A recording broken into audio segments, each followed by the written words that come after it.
Hello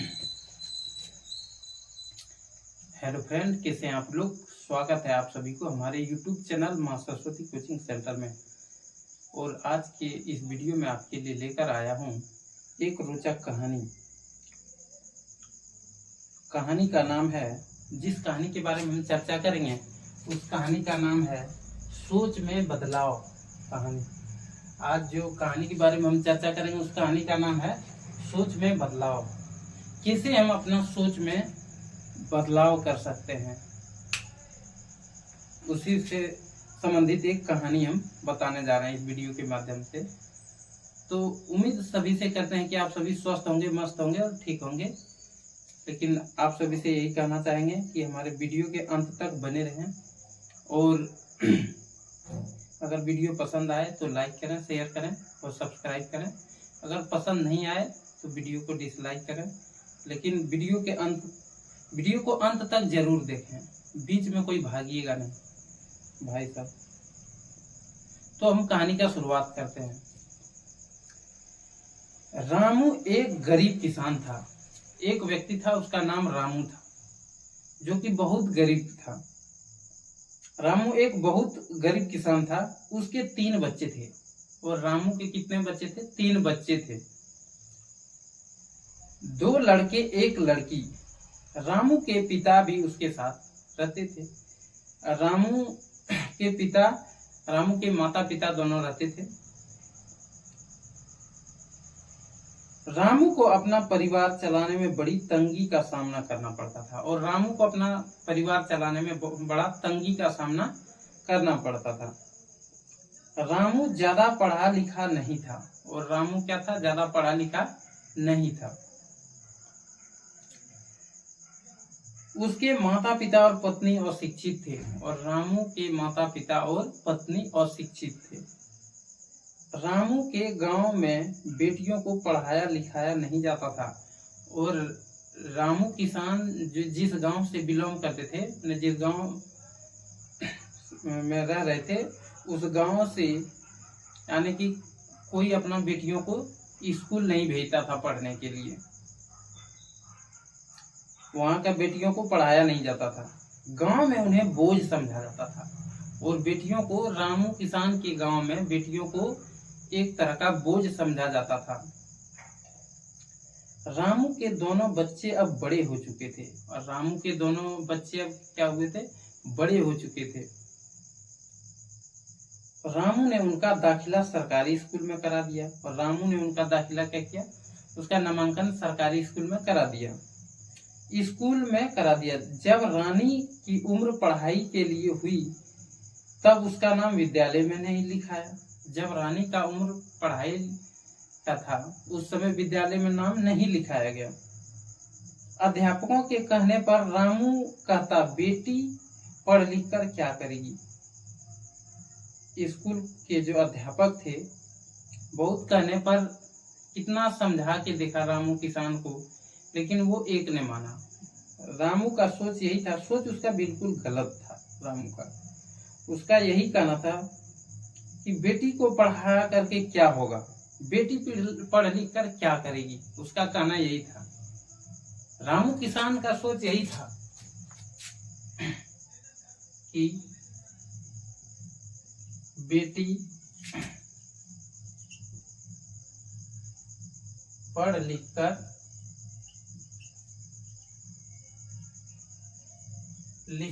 क्या करेगी।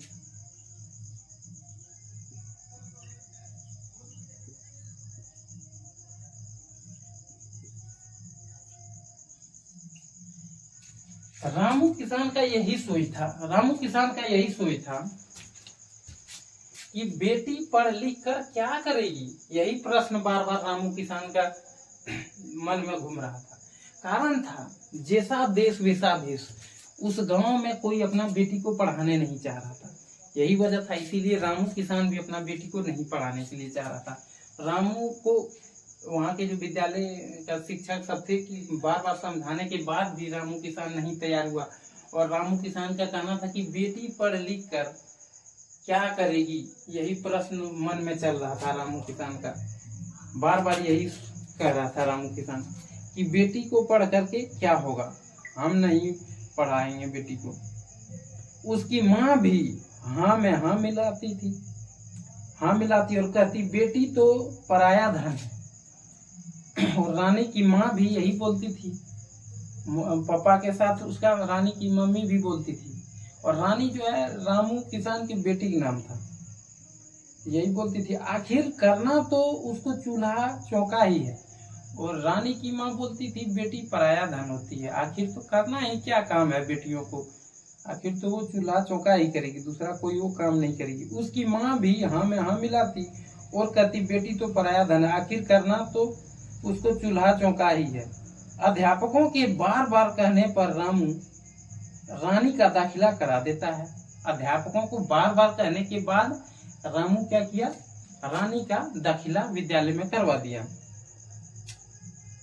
उस समय क्या हुआ, समय बीतता गया, क्या हुआ, समय बीतता गया। समय वही उसके दोनों भाई विद्यालय में, तो क्या कारण क्या हुआ, जब दाखिला करवा दिया तो धीरे धीरे वो रानी विद्यालय जाने लगी और पढ़ने लगी। तो रानी जो है बहुत मन लगा करके पढ़ती थी, मन लगाकर पढ़ाई कर रही थी। वहीं उसके दोनों बेटों का मन पढ़ाई में बिल्कुल नहीं लगता था। रानी पूरा मेहनत से कठिन एकदम परिश्रम करके पढ़ाई करती थी, जबकि रानी का दो भाई था वो सब बिल्कुल पढ़ाई में ध्यान नहीं देता था। स्कूल से आने के बाद झोला फेंक दिया और टास्क पूरा कर लेंगे, लेकिन ध्यान नहीं देता था। जबकि रानी अपना होमवर्क को टाइम पर बना लेती थी और सभी सब्जेक्ट का वो टास्क पूरा कर लेती थी समय पर। लेकिन रामू किसान का बेटा दोनों मेहनत नहीं करता था, लेकिन बेटी बहुत ज्यादा मेहनत करती थी। वह विद्यालय में आकर बस्ता फेंक कर खेलने निकल जाती थी। और रामू किसान के जो बेटा थे वो विद्यालय आकर क्या करता था, बस्ता फेंक करके खेलने चले जाता था। रानी कक्षा 5 में आ गई थी और कक्षा अध्यापक ने उसकी मेहनत और लगन देखकर उसका नवोदय का फॉर्म भरवा दिया। अध्यापक ने क्या किया, रानी का मेहनत देख करके, रानी बहुत तेज हो गई पढ़ने में, और पढ़ने में तेज थी तो मेहनत करती थी, वो अपना होमवर्क समय पर बनाती थी। और उसका मेहनत को देख करके अध्यापक क्या किया, उसको फॉर्म भरवा दिया नवोदय में, रानी का भरवा दिया था। अब तो रानी को पढ़ते पढ़ते सुबह से शाम हो जाती और रानी और मेहनत करने लगी। जब उसको मोटिवेट कर दिए थे शिक्षक स्कूल का, अध्यापक भी बोले थे कि नहीं रानी तुम और मेहनत करो, नवोदय एग्जाम पास करना है तुमको। तो रानी खूब मेहनत करती थी, पढ़ते पढ़ते सुबह से शाम हो जाती। वह दिए की रोशनी में पढ़ाई करती थी। और रानी क्या करती थी, दिए की रोशनी में पढ़ाई करती थी, लेकिन फिर भी पढ़ाई करती थी। समय बीत रहा था। वहीं उसके दोनों भाई विद्यालय में पढ़ाई की जगह झगड़ा करते थे, जबकि वही रानी का ही भाई था दोनों, जो कि पढ़ाई की जगह झगड़ा करते थे विद्यालय में। और एक दिन उनकी शिकायत आती थी और आए दिन उनकी शिकायतें आती थी। प्रत्येक दिन दोनों बेटा का शिकायत आते रहता था रामू किसान का घर, कि आज इससे मारामारी किया, कल उसका किताब फाड़ दिया, तो तरह तरह का शिकायत दोनों बेटा का आते रहता था।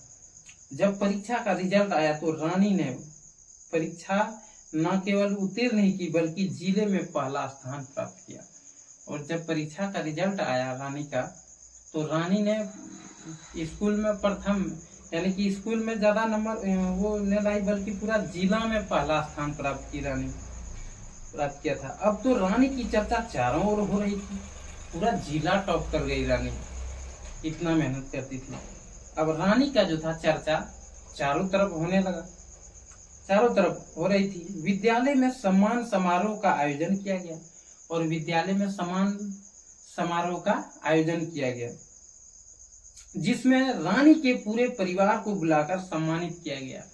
और जिस समारोह में क्या हुआ, रानी के पूरे परिवार यानी कि रामू किसान के जो पूरा फैमिली था, सब पूरा परिवार को बुला करके सम्मानित किया गया। जिसमें रानी के पूरे परिवार को बुलाकर सम्मानित किया गया। रामू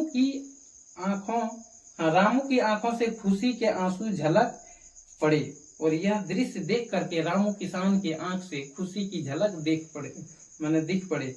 वह बोला कि हमें बेटा और बेटी में कोई फर्क नहीं करना चाहिए। अब एहसास होने लगा रामू किसान को कि हमें बेटा हो या बेटी, उसमें फर्क नहीं करना चाहिए, अंतर नहीं करना चाहिए, दोनों को एक समान हक देना चाहिए।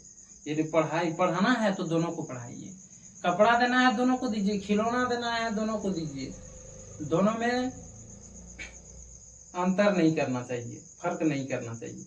दोनों की योग्यता के अनुसार पढ़ने का अवसर प्रदान करना चाहिए। सभी गांव वाले ने तालियां बजाई और प्रतिज्ञा की कि वह भी रानी की तरह अपने बेटियों को पढ़ने का समान अवसर देंगे। और रानी का सिलेक्शन कहाँ हो गया? नवोदय विद्यालय में।